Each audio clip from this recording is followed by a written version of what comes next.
Hi guys, so ito na yung party ng wedding special natin para kay Anthony and kay Joanne. So andito na tayo sa cutting portion ng cake. Nagustuhan ko tong cake nila guys dahil napakasimple pero napakasarap. So andyan lahat ng mga bisita to witness yung cutting of cake.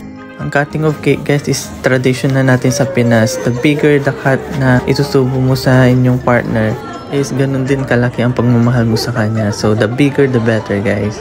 So makikita nyo dyan guys na overwhelmed ata si Joanne sa pagmamahal ni Ken.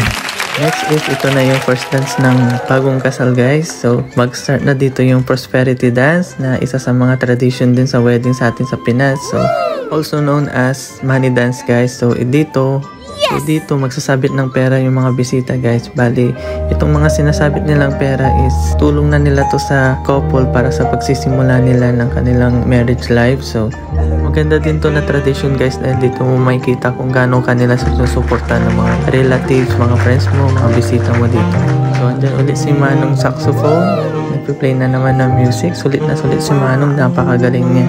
So makikita nyo dito guys, so lahat ng bisita talaga naka-circle, pinapanood yung couple sa kanilang first dance. Talagang sumusuporta sila guys. So, ang saya lang makakita ng ganitong moment guys. Napaka-romantic guys. So dito na mag-start yung money dance guys. Makikita nyo, dami na nakakabit sa kanila. Ngayon lang ako nakikita ng money dance na taon yung sinasabit guys. Napaka-bigating tingnan guys, no? Nakakatuwa dito din guys dahil yung mga ibang syempre hindi natin kalahi, not sure kung ngayon lang sila nakawitness ng ganito yung pagsasabit ng pera, pero nakikita ko naman natutuwa sila sa pagsasabit ng pera. So ito na yung mga masasayang part guys. Ang una is yung pagtatapon ng bouquet ng flowers. Alam nyo na yung tradition natin tong ganito guys.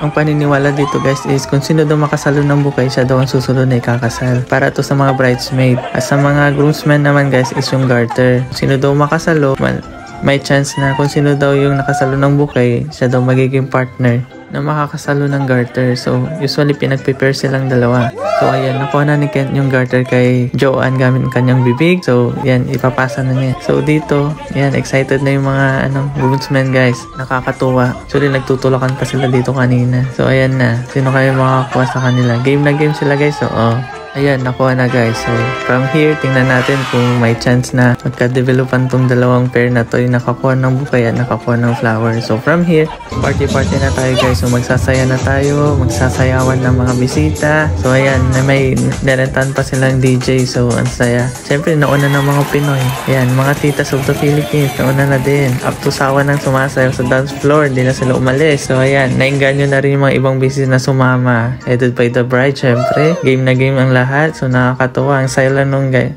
Hanggang dito na lang guys. Thank you for watching. See you in my next vlog. Thank you!